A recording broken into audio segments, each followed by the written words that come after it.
Good evening, friends. In the interest of time, let's begin. Thank you all once again for joining us on Samvad's Monday Moods. For those of you who are joining Monday Moods for the first time, Samvad stands for Support, Advocacy, and Mental Health Intervention for Children in Vulnerable Circumstances and Distress. We are a national initiative for child protection, mental health, and psychosocial care. We are located in the Department of Child and Adolescent Psychiatry at NIMHANS in Bangalore. NIMHANS is the National Institute of Mental Health and Neurosciences. And we are supported by the Ministry of Women and Child Development, Government of India. So Monday Moods is a session we run, on Mondays, a couple of Mondays every month to bring you something interesting, some knowledge, some area of work that pertains to child protection, mental health, or psychosocial care. This is a platform for knowledge sharing on mental health, child mental health and psychosocial care issues. It gives me great pleasure today to introduce this session on substance use in adolescents. And we have a very special chair and a very special bunch of speakers with us today. Let me introduce quickly the chair and then our speakers briefly before I hand the session over to our chair. Dr. Lekant Shukla, who's our chair for today, is an assistant professor at the Center for Addiction Medicine at NIMHANS. He is an old friend of the Department of Child Psychiatry of SAMVAD. We always have an ally in Dr. Lekansh, especially when we do child and adolescent substance use work. Sir has a deep interest in neuroscience, in clinical psychiatry, motivational interviewing. Some of you may recall that he, along with Dr. Jayant Mahadevan, had done one of our early sessions on Monday Moods on motivational interviewing in the context of substance use. So, other than clinical work, Dr. Lekansh believes in looking at the issues of substance and addiction through a public health lens, not just clinically. So welcome, Dr. Lekansh. We're so delighted, as always, to have you with us. We have, for our main speakers today, three very special people, as I said, from the juvenile home at Kripa Foundation, from the state of Meghalaya. I want to tell you why we have them and how we ended up having them. Samvad had an invitation about a month and a half ago to do some work with the Department of Health and Family Welfare with the government of Meghalaya. They'd invited us to assist them with developing a mental health policy for the state of Meghalaya. There is only one state in India so far who has a mental health policy, that is Kerala. I'm a little unsure about Tamil Nadu. They might, I think, have one, or they were in the process of drafting one, but so forgive me if I'm mistaken. But Meghalaya actually would be only the second state to have a mental health policy on this. And during our interactions with different stakeholders from the departments of health, of social welfare, of education, of child protection, and so on, we met the folks at the juvenile home that's run by Kripa Foundation. We have with us Miss Riyaka Surong, who's their child psychologist. Can you wave out so they know which? Yeah. We have Miss Sakani Wu Kindaya, the counselor, and Miss Gracefulness Tongni, the counselor. Please forgive me if I mispronounced your names, but one of the objectives of Samvad's Monday Moods, friends, is, of course, sometimes we have people who are stalwarts in the field who may be much older, experienced professionals, but Samvad's mandate is also very strongly to enhance and give voice to people from the field. It is really because we want to share innovations and models from across the country, sometimes lesser known models that are really important, that are fascinating for us to learn about, so that many of us who may be in other places, states, etc., can consider how we can learn from these models and scale up some of these models wherever we may be. It is with this in mind that we hope to have many younger, energetic, and strong, grounded voices from the field. So a very warm welcome to our friends at Kripa Foundation. And over to you, Dr. Lekansh. Thank you, madam. Thanks a lot for that introduction. And so I would usually do it at the end of the program, but I would thank SAMVAD for inviting me as a moderator to this session. Very, very briefly, I just want to contextualize this whole discussion. See, we must look at the experiences that our friends from Kripa Juvenile share as unique experiences, because I can tell you, I certainly don't have those experiences. There was some background material that SAMVAD team had provided to me, and I was looking and reading up their situational assessment report as well. So just in your mind, think of being situated in a state which borders many other states and perhaps also international borders, which is facing various levels of socio-political upheaval. And you are there advocating and protecting and perhaps treating adolescents and children with substance use problems. So that is the context in which I believe the whole experience of the Kripa Juvenile should be looked at. That's the first thing.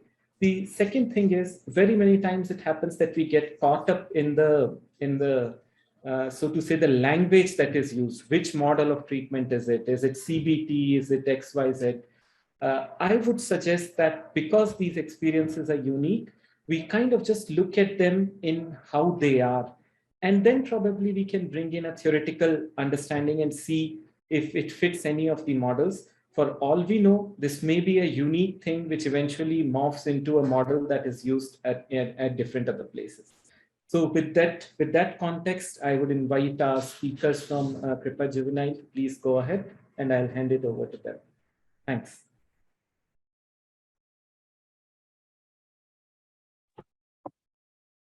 A very good evening to one and all. Thank you so much, ma'am, for the introduction.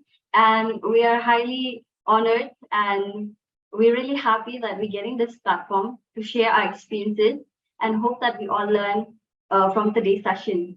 And we would just like to start our presentation.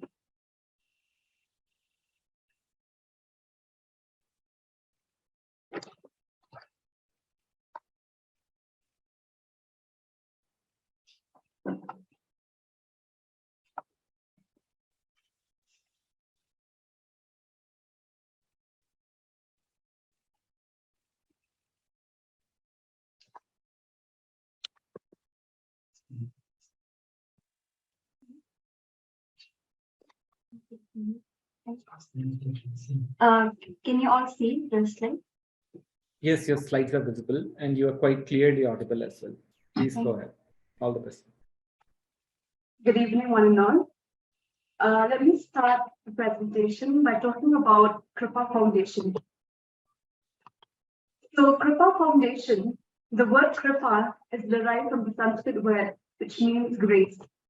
It was Father Joseph H. Pereira founded Kripa Foundation in the year 1987. It is the largest non-governmental organization that works for the afflicted with chemical dependency and HIV infection.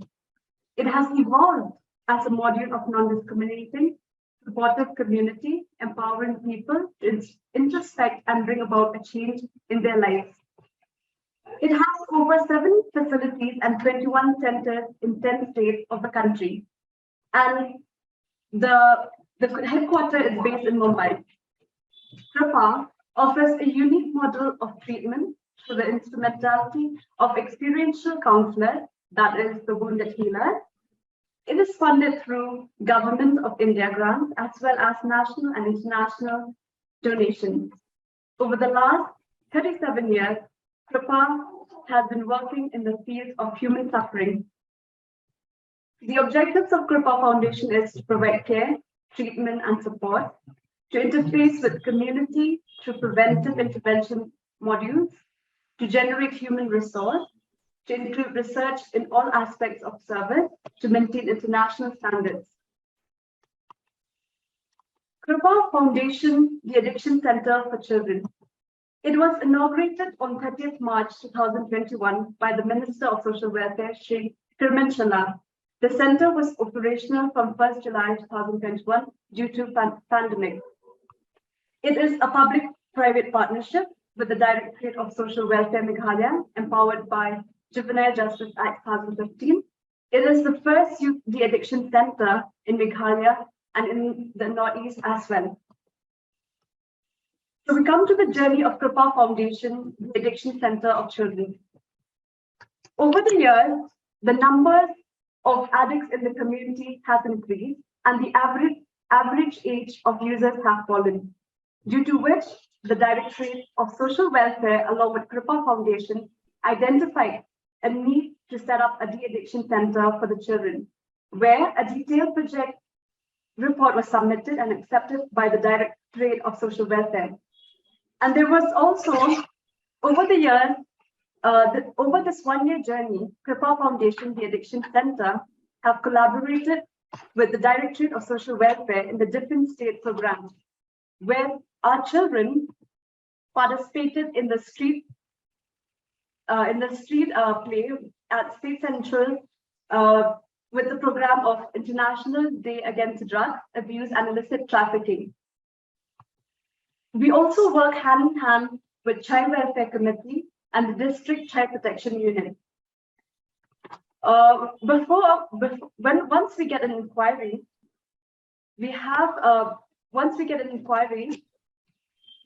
before admitting the children in the center, we have to submit the details for the placement order.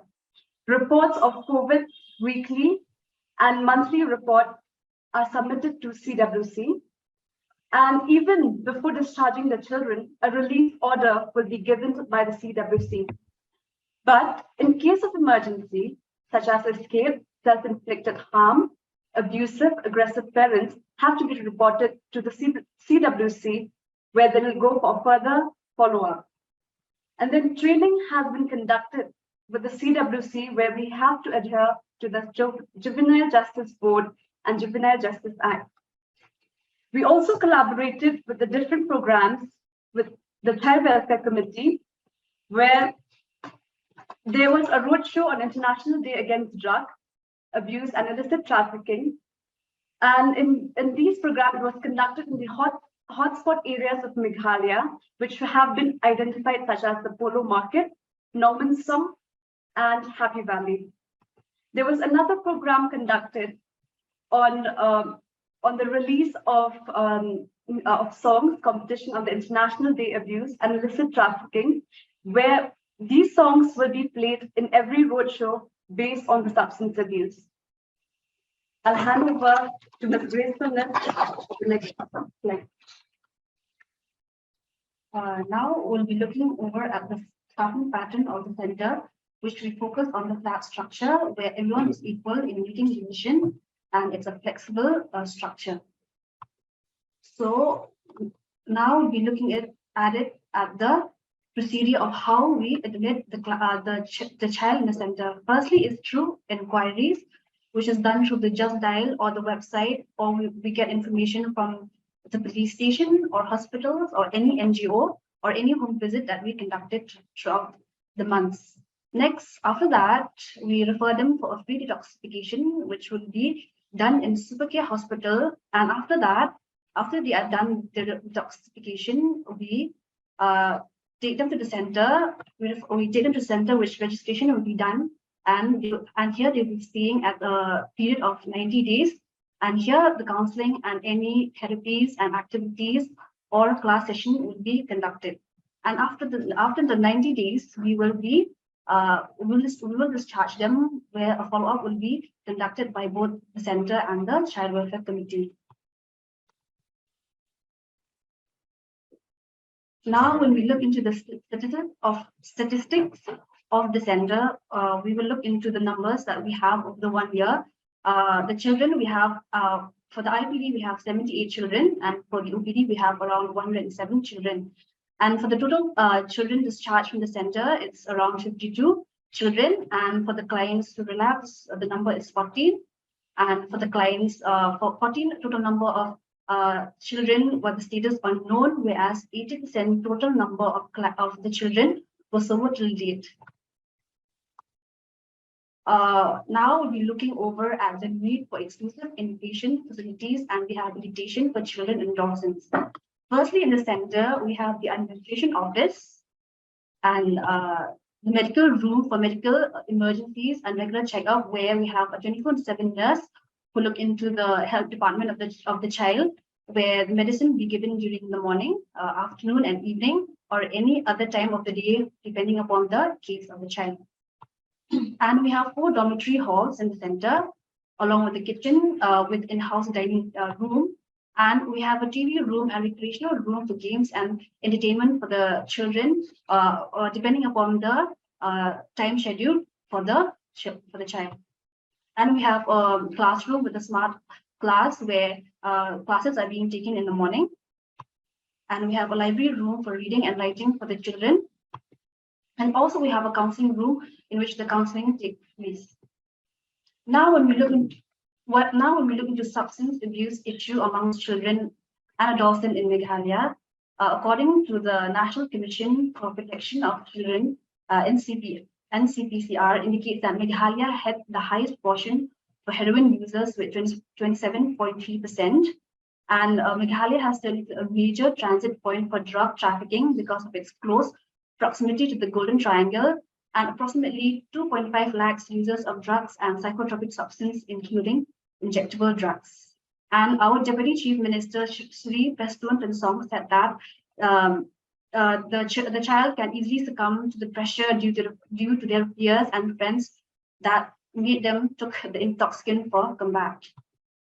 And when we look into the statistics of alcohol in Meghalaya, according to the Meghalaya Drug Abuse Prevention Policy 2020, Meghalaya current use of alcohol is 3.4%, and the dependence percentage of alcohol is 0.9%. And when we look into the case of cannabis, Meghalaya is ranked at 12th position among the state, with 1.68% of the current users and 0.15% for the dependents. And when we look into the heroin, Meghalaya has a rate of 27.3% of the drug users among the adolescents. And when we look into the drug as a health risk, in our center, basically, children faces more of HIV and hepatitis B and C. And now I hand it over to Maria for. When we look at the factors which leads to substance abuse or psychosocial factors, family structure is one factor that can actually help explain drug use among adolescents. And according to what we have encountered in our center, single parents households are very much prone to substance use. Secondly, we talk about peer influence, where peers can influence their friends in supportive or destructive ways when it comes to drug use. So we, whenever we have these sessions with our children, we always find out that peer influence is one of the major factors which leads them to substance use. Another one is abusive parents. Not much of cases have been registered of abusive parents, but yes, we had one case currently in our center that due to abusive, because of the mother who is very abusive, he turns to to cannabis to find peace. So that's one of the cases we have right now. Curiosity or experimentation is another factor which lead to substance abuse due to their curiosity or they want to experiment. That is when they turn to substance. Lack of parental guidance also leads the children to turn to substance use. We have a lot of cases because due to the parents, because they're very busy. So what happens is that these children, instead of being at home, they go out and seek for and seek for help from their friends. And when they do that, some of them, they find that due to their peers who are very who've already indulged themselves into substances, they make the others also to use substance. Then family issues, which is also very common. We have a lot of cases we have seen in our center that due to family issues, like let's say lack of financial constraint, and then due to the let's say the mother or the father is an alcoholic, they abuse substance. That's when their children also turn to substances, and also separation of parents. The current interventions, the interventions that we use in our center are basically these. We have class session, we have input session, we have art therapy, we have group activities, individual counseling, and group counseling. Let's see. Now, this is our routine. This is what we actually use in our center. So from 6:30, they wake up, and then after that, they will do meditation or exercises. And after the meditation or exercises, they will have their breakfast. After breakfast, they will take a shower. Then after shower, we have the medical assessment with doctors and nurses from 8:30 a.m. onwards, where the nurses will check the vital and administer medication. After which we also have class session, which starts from 9:30 a.m. The class session is basically taken by our teacher. We have a teacher there who takes classes, and topics, let's say, on human values, self-esteem, moral values, and also the teacher help those children who actually needs help in their academic, because once there are some children who are there with us, they actually need help in their curricular activities and also in studies. For example, when they move up, when they get discharged from the center, they have to give the exam. So the teacher also, alongside with the counselors and the psychologists, we help them with the academic performance as well.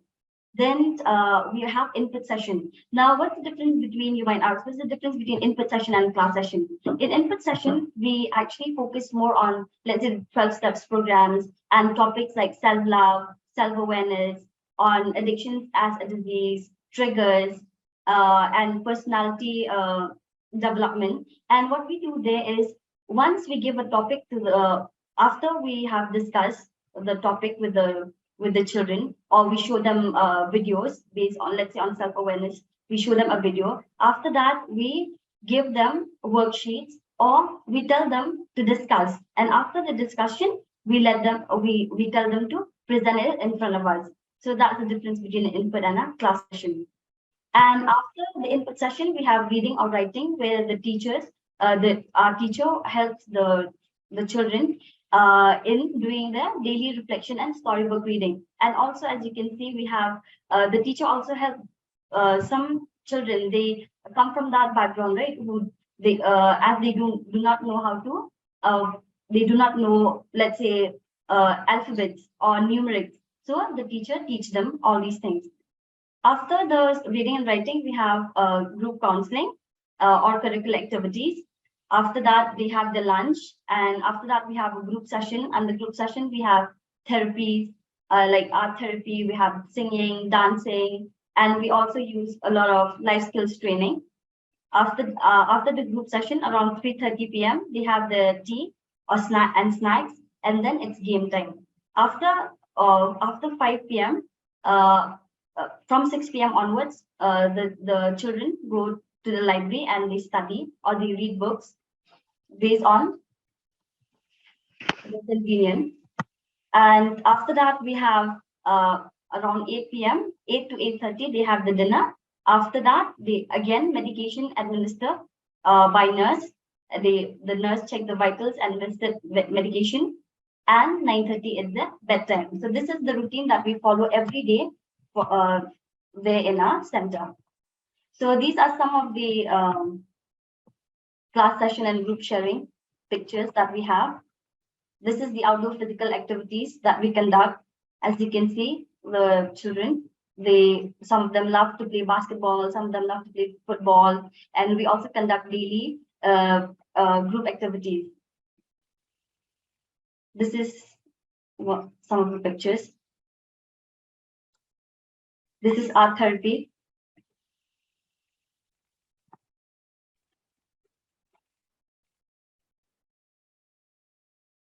We also have baking classes. So they make very tasty cookies, and we also have cakes. So this is, we also in the process, we have keychain making. So these are some of the pictures that we have included. Now, the steps to prevent substance abuse that we use as a center is, we engage with families and communities to support treatment for rehabilitation. So we have a family system, family meeting where we usually call the children's parent to, really sorry for that.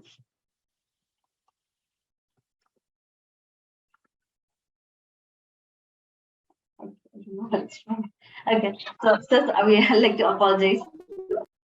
Okay, so we have a family system meeting where we call the child parents to come to the center, and we actually teach them how to deal with the child once they move out of the center, because a lot of children, a lot of family actually, they do not know how to deal with children once they move out of the center, and so we teach them how to cope up with them after they get discharged from the center. We also have community awareness where we work hand in hand with the headman and other community workers.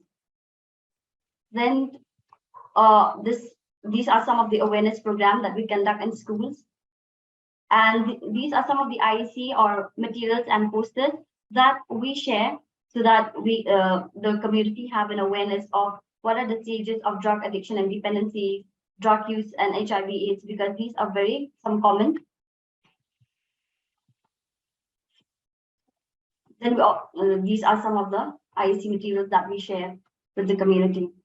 We also work hand in hand with the police, and we also do regular home visits and networking site to cope up with the drug use in Meghalaya. These are some of the other programs that has been conducted. We were invited as guest lecturer at Martin Luther Christian University, and where we spoke about our center and how we can help children in Meghalaya. These are some of the, this was a medical camp that was conducted in collaboration with some company, where about 250 people actually showed up for the medical camp, and we had almost 25 inquiries of youths who are using substances.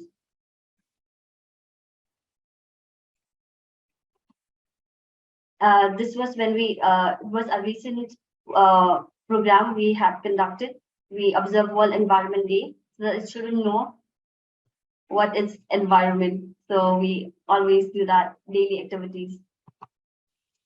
And this is some of the programs that have been conducted during the drug abuse and illicit trafficking. And this was our recent celebration. We had our Kripa Foundation, we celebrated our 1-year anniversary. And these are some of the other programs that was conducted by other organizations at our center. We also have organizations who always visit our center. And these are some of the best practices that we follow in the center, which is art therapy. When I talk about art therapy, as we know that art has myriad uses beyond the treatment of substance abuse and addiction. So the art that one children create does not necessarily have to be painting or sculpting, but it is the creative process that matters. So we have a lot of role plays that we conduct. And also our children are very good in singing, writing songs and poetry. And also a lot of them are very much interested in sports. So they're very good in basketball and football and other sports activities. So we have all these activities on a day-to-day basis. We also do a lot of music therapy, as I've already mentioned that they are really good in singing. So we have recently also one of our children was invited for almost 4 to 5 programs. He was invited for beatbox because he's very good in beatbox, and he got invited. And so through that, he found out that he actually have a talent to beatbox. He already have that, but nobody acknowledged that. So after coming there, we acknowledge that he have the capacity, and we always send him to some of the programs. He was also invited to Red FM to showcase his talent. Then following our daily routine, that's one of the major practice that we do on a daily basis. General TDA, this is therapeutic daily assignment that we have every Saturday. We always let them do the cleaning, let's say, so that they can reintegrate back into the society, because most of them, they forget the discipline. They also forget what the discipline that we have. So we want them to reintegrate back into society. So that's what we do. General TDA is a common practice that we follow in our center, and yoga and meditation. Some of the challenges that we face are aggressive behaviors, lack of cooperation from the children during the withdrawal stage. These are some of the very common challenges that we face at our center, and lack of cooperation from parents. Even parents, sometimes they do not cooperate with us, and lack of interest. Sometimes it's very difficult to just make them sit for classes also. So we have to motivate them daily to letting them know that why it's important for them to sit for classes, or for group sessions, or for individual counseling for that matter. So these are some of the challenges that we face. And this is actually one of the success stories that we have. The link is there. It's in Khasi. So maybe later you can just watch that video. It is one of our children. He is actually sober now. It's been almost a year, 7 months, sorry. And he actually gave a testimony. So maybe later you can just watch the video. And so that's all from our side. If you want to reach out to us, these are some of the contacts that you have on the screen. You can also connect with us through our social media pages, which is our website, our Facebook account, and also our Instagram account. So we'd like to end there. Thank you so much.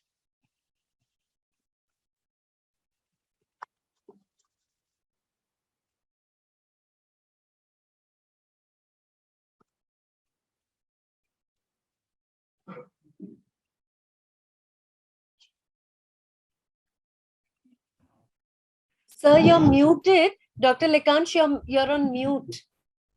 Is it? Okay. Now you're audible. Okay. So sorry. Thanks a lot, Kripa team. It was a really interesting presentation. And what makes me even more happy is that we have adequate time to build a discussion around it and to answer all the queries that might be there. I had put it in the chat earlier. I repeat it. If there are any questions, please write it in the chat box, or any additions that you might want to do, and then we will take it over for the discussion. As of now, we have a couple of questions, and I will kind of club them together. So there's a lot of interest from the attendees in terms of what is your perception of the drug addiction problem in the community in your place, especially what are the age groups that are affected, what may be the gender ratio. So would you want to kind of elucidate that?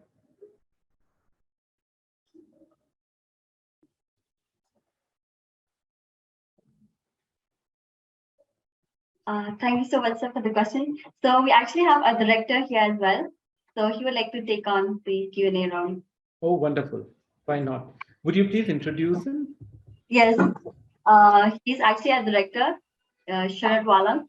So he's here with us.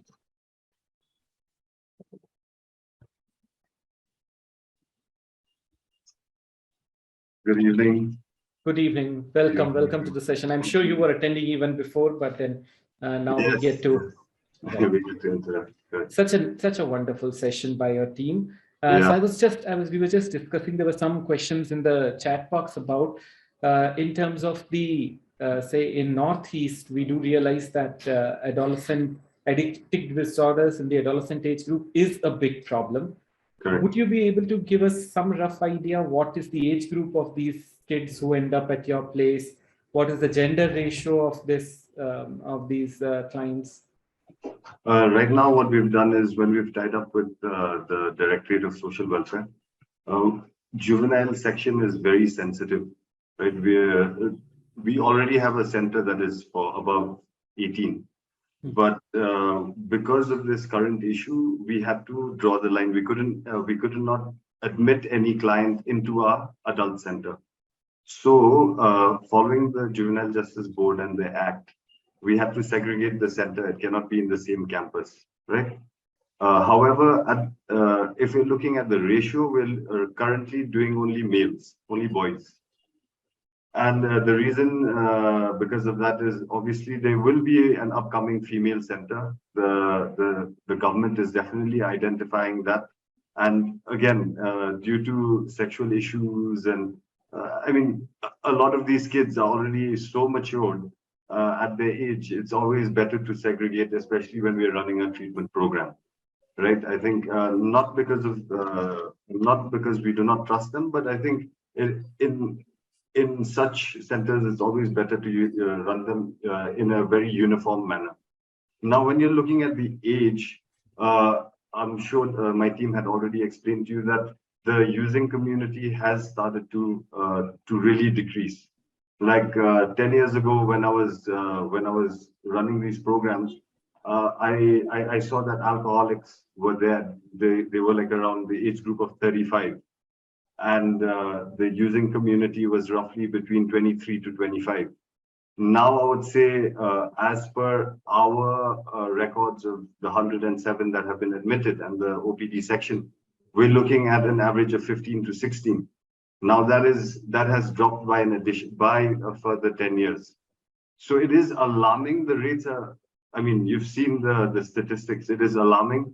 And see, the thing is, with what we are trying to do is in Kripa, is that although we believe in the AA model and the NA model, I'm sure you're familiar with it, right? The Alcohol Anonymous model and the Narcotics Anonymous model. But because they're children, we're looking to reintegrate them back into society without them being anonymous.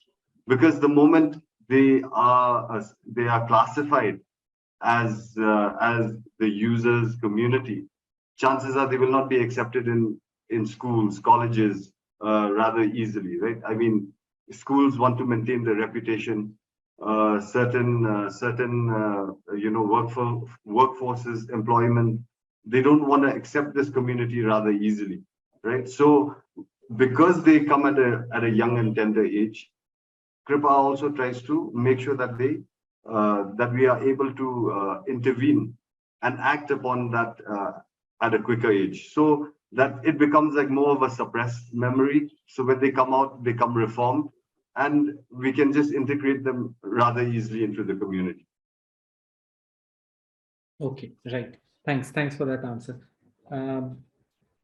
Okay, there's a lot to take in, so just give me a minute while I compose my thoughts. See, I would like to add that if you say that the average age of a user, especially of say heroin or other injectables, is 15, 16, then it's very, very alarming. And I can understand the kind of pressures that you work under. And related to that, there is one question that I thought would require an answer by itself. How do you combat the stigma associated with this? And in your work, as you have already alluded that there's a lot of stigma and discrimination, what are some things that you have found useful in terms of decreasing that?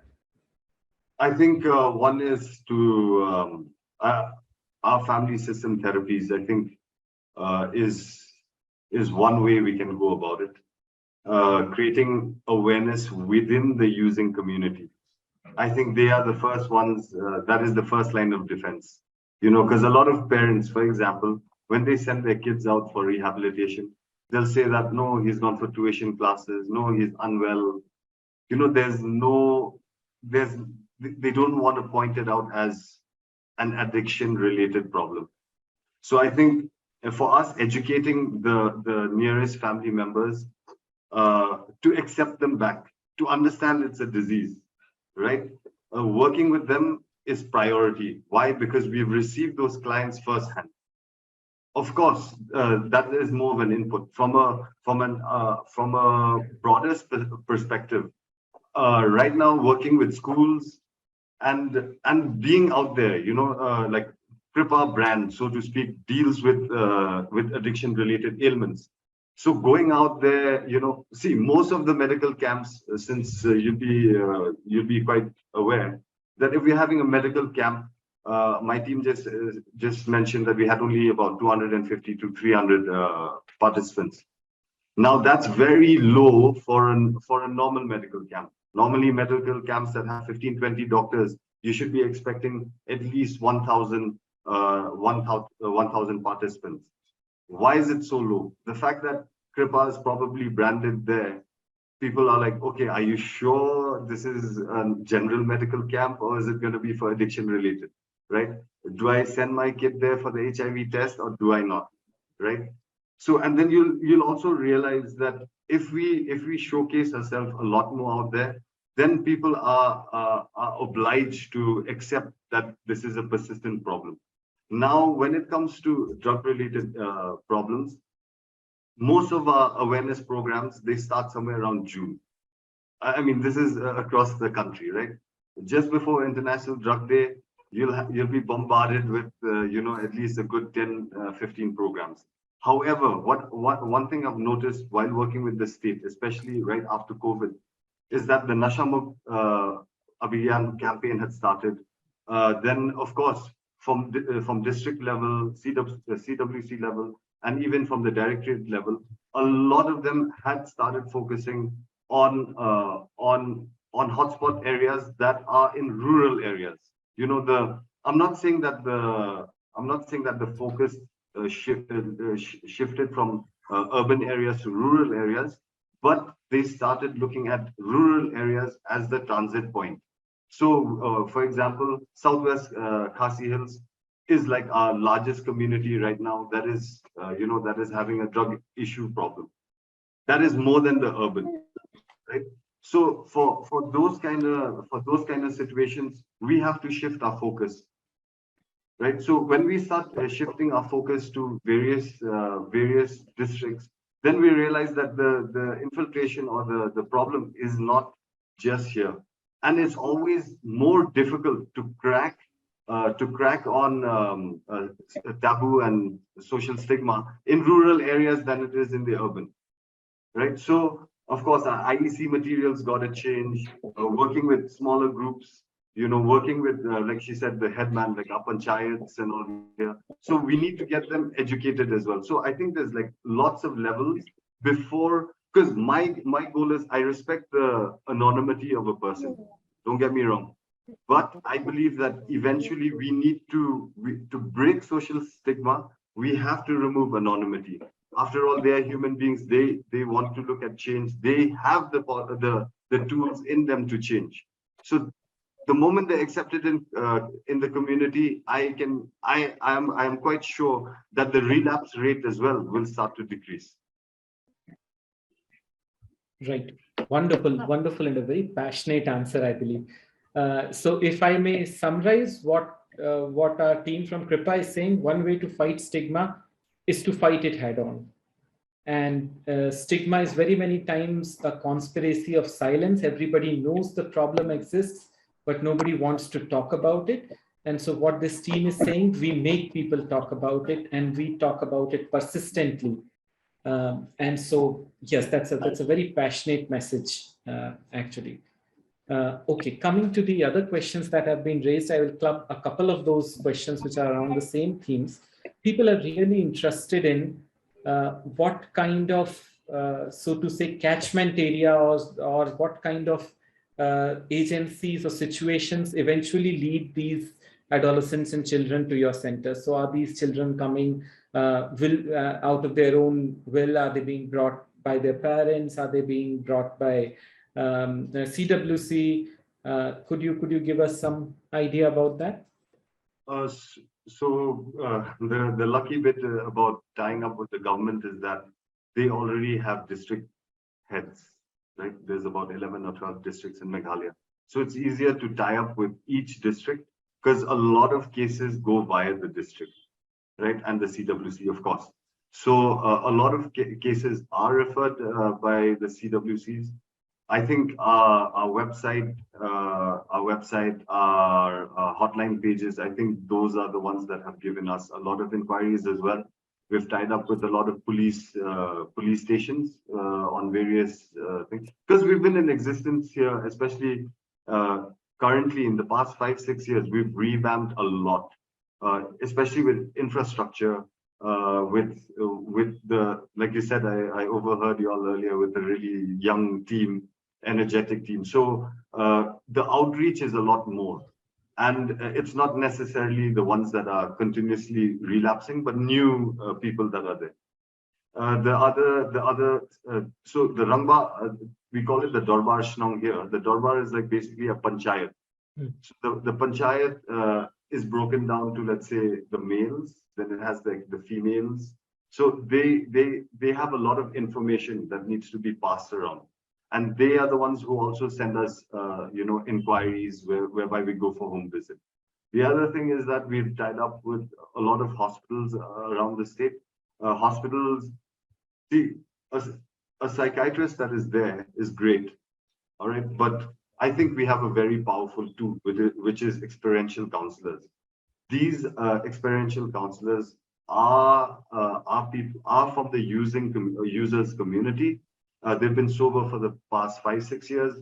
So when they go and counsel especially in stages of withdrawal in hospitals or police stations, the beauty about it is that they have understood, they have gone through that withdrawal stage. They know exactly what it feels like. So they have all the motivational tools to actually help guide the particular suffering victim.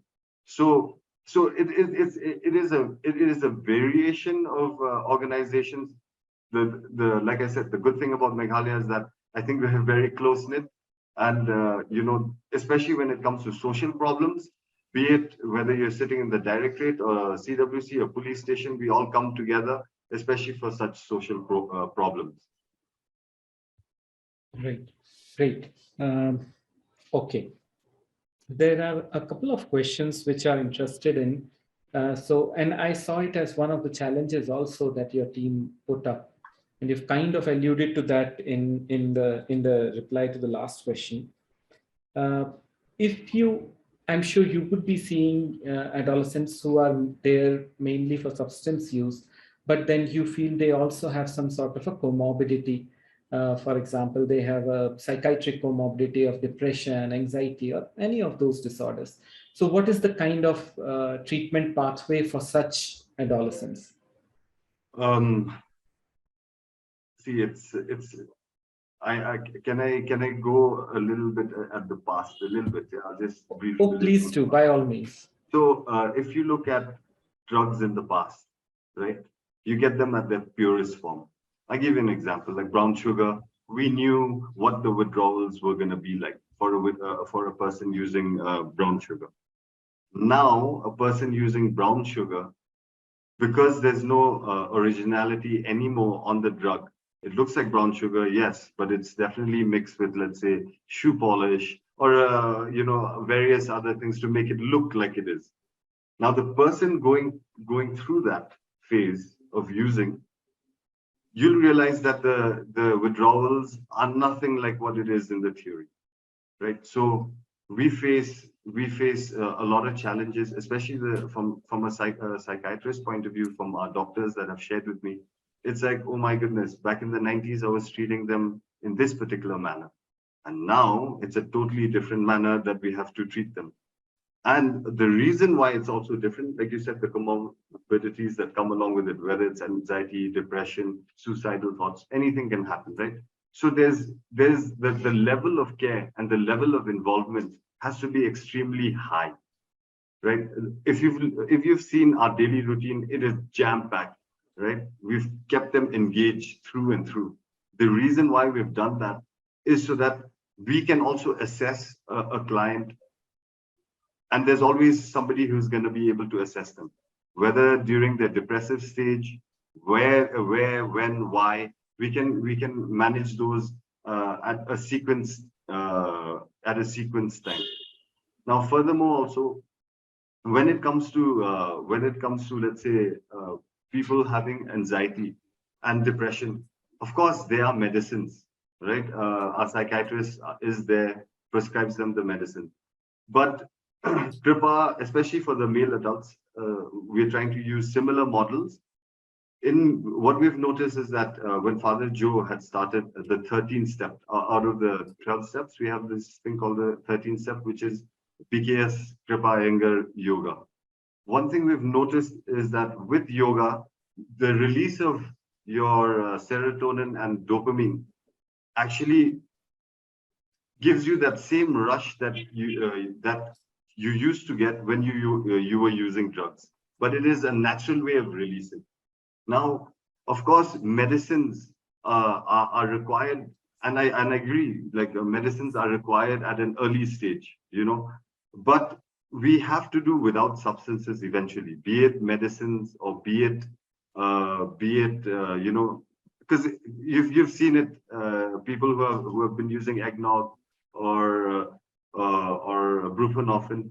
Eventually, if we keep giving them the medicines to suppress their wants, what will happen is that they get addicted to that. That is one of the reasons why OST centers are existing. But because they are young kids, right? They're under 18. So I am sure they'll be able to cope. And okay, with depression and anxiety related, I think we can fight it. The child, as well as they grow with confidence, as they are able to grow with certain things that come along their lives, especially when it is family related. Once they're able to fight it, I am sure that they can come across, or they can step across to the other side to become more positive in life. Right. Thanks.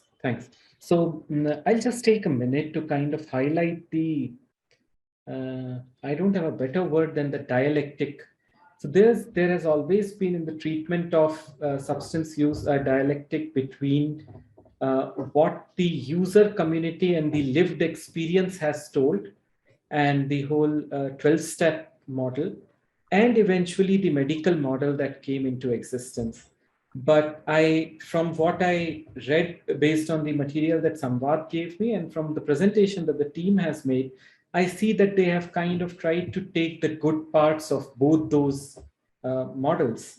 But then, of course, if I and the director of Kripa were sitting over a tea or a coffee in the evening, I wouldn't let him go with the statement that OST centers exist because people get addicted to OST. I would kind of argue with him tooth and nail. But then the fact remains, it does not matter what word he uses, as long as he is open to the idea that for certain patients, one may require medicines. Nothing else might work. As long as he has an open mind, and as long as I have an open mind that for some patients, an experiential counselor may be the best person to approach, I think the two streams can work together quite well, just like Kripa is working. So that was I wanted to put that. Yeah, 100%. I mean, considering that, the entire detoxification phase is definitely medical.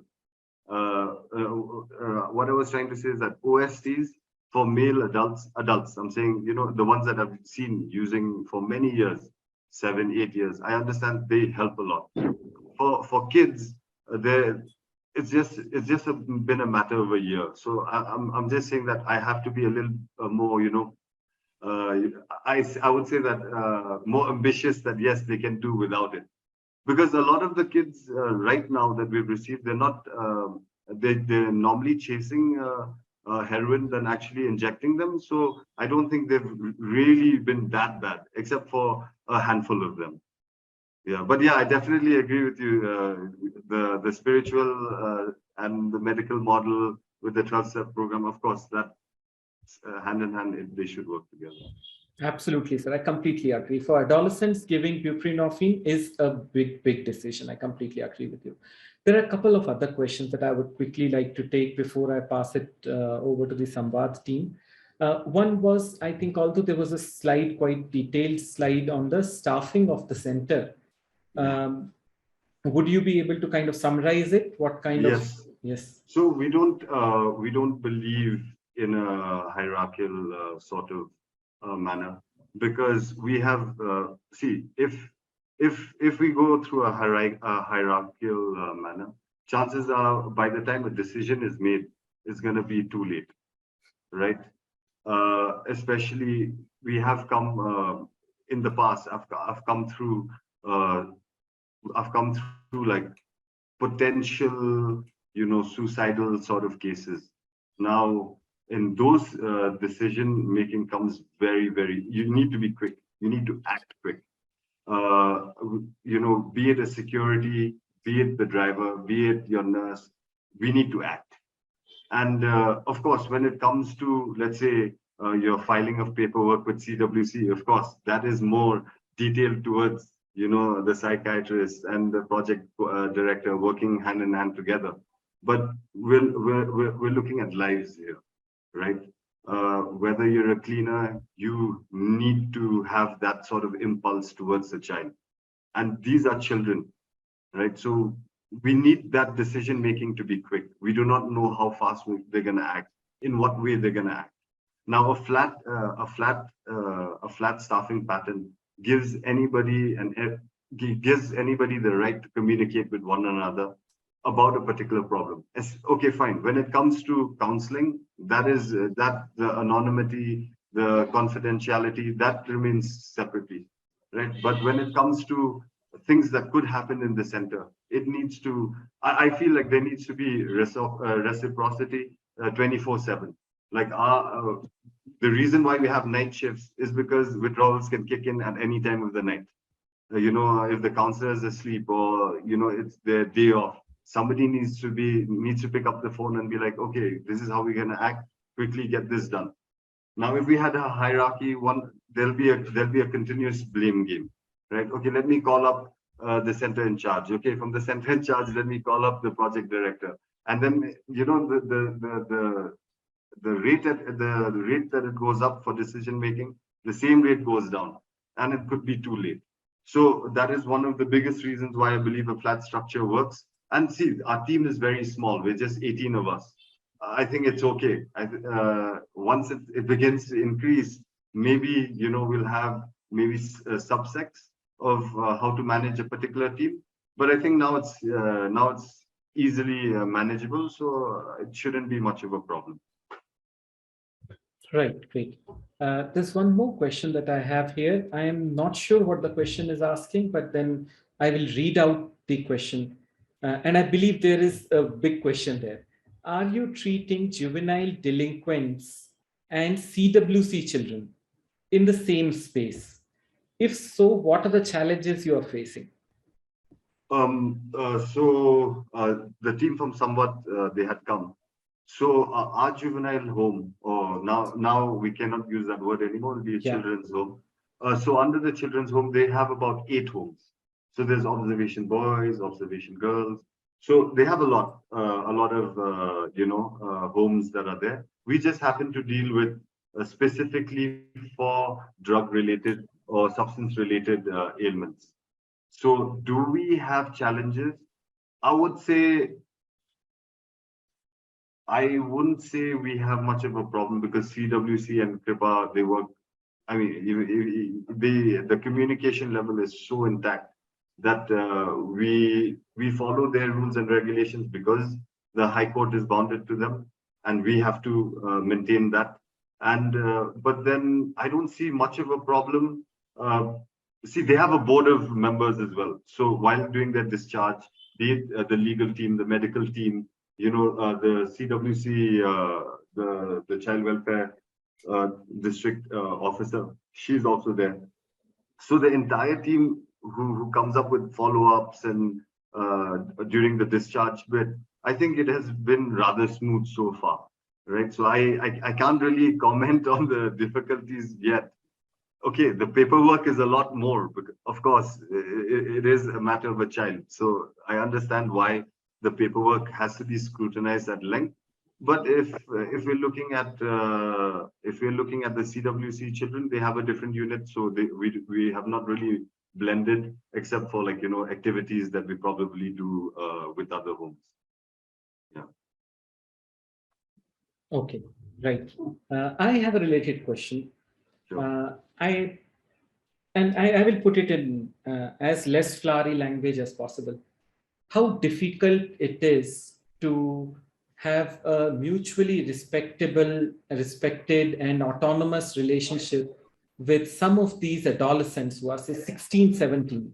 Young adults is what I would actually call them, who are there out of coercion, who have come there not out of their own choice, but they find themselves there.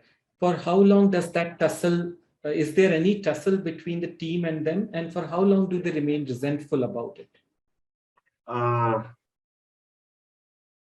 Two-part question. I'll just break that up. See, when children come on their own accord, I believe that 50% of the treatment is done, right? Now, people that have been put there, especially under, parents have. I also blame the parents in a way, because when they do get their child admitted there, it's like, oh, you finish this course and I'll get you, a bicycle. There's always a barter system. Now, there's two catches of this. Either you can be easily influenced. The ones that came there willingly, they get easily influenced by the ones that, just want to complete their course. Or it can be vice versa, whereby I'm here for treatment. Let us look at each other as potential sponsors after we leave, after we get discharged. So side by side, we will maintain our sobriety, right?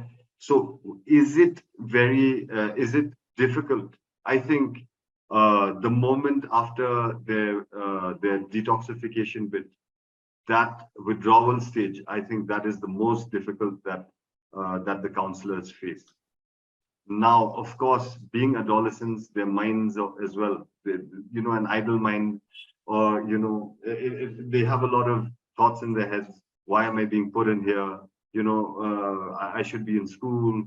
I'm not meeting my friends. But this is the time whereby also puberty hits. There's a lot of aggression, and there could be like, right now with I apologize to anybody in the panel, but right now there's a lot of, it is very vocal, the LGBTQ2+ community as well. So a lot of them are in that age as well to question about their own sexuality. Now it gets really confusing within the center, because when you're working with them, from the ages of 9 to 18. How do you segregate a 9-year-old from an 18-year-old? How are you going to manage the dormitory rooms? What is the age group? So all these things, they all play a role. The detailing of the detailing is very important in these kind of situations. And of course, the entire see, for example, it is hard for the 3 months. It is always difficult. There's a period where it gets easy, but when a new admission takes place, the new admission can also influence somebody who's just about to discharge in a week's time, right? So potentially it's always difficult, but I think just the beginning period of withdrawals, that is the most difficult phase of their lives. Yeah. Right. One wonderful response. So I think one thing that I'll take back from this is the detailing. And I hope all of us realize these are not things that can be kind of codified or written. These would be the staff there perceptive to what is the group dynamic of the current group, and therefore what needs to be done immediately. And I think it brings us back to what the team was telling us earlier, that if you have a flat system where everybody feels free to observe and to communicate that, see, I see something is going wrong. I see a very different kind of group dynamic after these two new people have come in. If you have that kind of an atmosphere, it becomes easier to run such a center. But I can only imagine, and I shudder to think the kind of complexities one could end up with in such a situation. Right. The other thing as well I wanted to share, the detailing. See, a lot of centers, I mean, I was in a center myself when I was running the Kripa Foundation here in Lashumia, just in the city. We all knew that it was a rehab, right? I think we need to break that. hospitals now, everybody goes there and it's a hospital. They automatically get depressed. You know, you gotta bring a lot of life. You gotta bring a lot of infrastructure. You gotta treat them first as human beings. You know, you gotta give them the best. We've tried. I mean, from if you've seen the pictures from, let's say, having your own medical room, you know, where they have that, you know, the doctor and patient confidentiality with their medical problems, be it HIV, hepatitis C, whatever it is. The counseling room, if you've seen the picture, they have a couch. You know, they can really lie down, even if they don't want to speak. At least they have a place to just shut off. I mean, sorry, for a 30-minute session. So the detailing of every class, be it the smart class, get them adapted to technology. See, the thing is that when it comes to addiction, it affects the poorest of the poor and the richest of the rich. Now, in our capacity, we got to give them what is the mere updation, right? The moment we start updating or we start uplifting our benchmark, automatically the kids that are there, they want to reach, it comes psychologically that I want to reach a particular level from the food standards or from the education that have been taught, from the way the discipline has been met, waking up, making the bed, you know, having breakfast on time.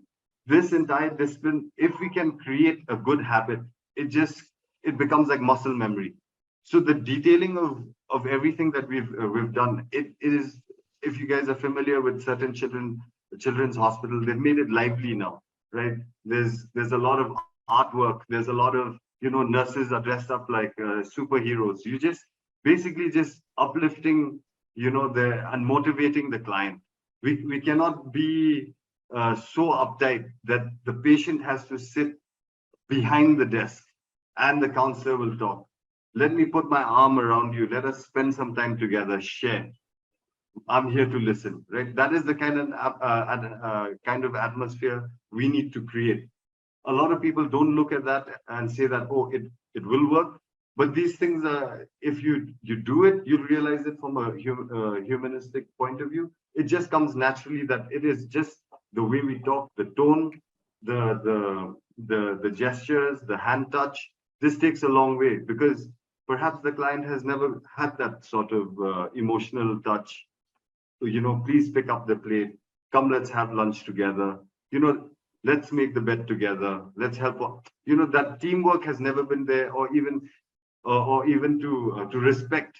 I don't care if the child is 13, but if we can respect the child who is 13 now, they will be able to respect somebody younger or older as they grow. Yeah. Right. Wonderful. For people from background in the psychotherapy, I mean, it's so interesting to see that although the backbone of the program is 12-step facilitation, the language that we are using is extremely client-centered. I mean, this is the core of client-centered work, and it just reminds me of that what I think Emerson had said, that if you treat people the way they are right now, they will just remain that, and if you treat them the way they can be, they could be, then they will elevate themselves. They'll become something better than what they are right now. So yeah, it was a really interesting session. It's 8:10 now. And so I believe I have addressed most of the questions that came in the chat box. If not, the Samvad team can please remind me of anything that I have left. Over to you, madam.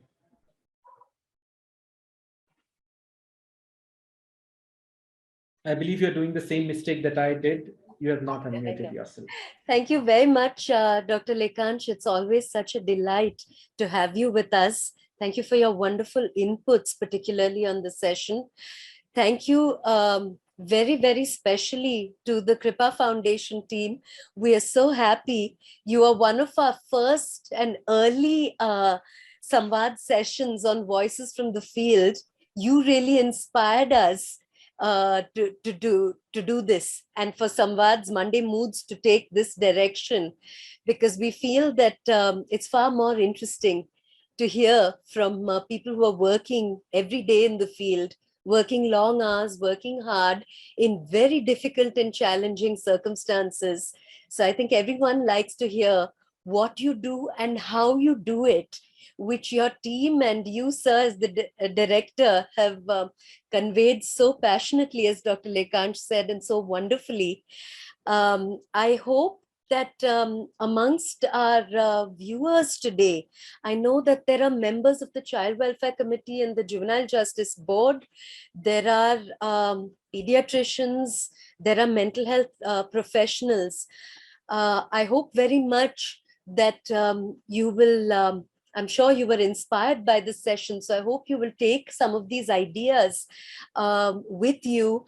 There are also members from the NCPCR counseling services, I see, as I look on, teachers who faithfully join us because of their dedication to children. We hope very much that you'll be able to take these ideas and advocate for services and facilities like the Kripa Foundation Juvenile Center. As you know, we live in a world where, and you know, as Dr. Lekansh, I know, works every day with this, like many of us, with issues of high-risk behaviors in adolescents, substance abuse being one of them, but very much connected to other high-risk behaviors pertaining to sexuality, abuse, and a host of such issues. So, and I think no one here would dispute the increase in risk behaviors amongst adolescents for the world that we live in today. And therefore, you know, the need for institutions, facilities, and services like the Kripa Foundation, more power to their work so that we have many more in other parts of the country. With that, thank you all once again, Dr. Lekansh, Kripa Foundation, and every one of you who made time to join us this evening. Stay safe, stay well, and many good wishes as always from SAMVAD at NIMHANS. Have a good evening.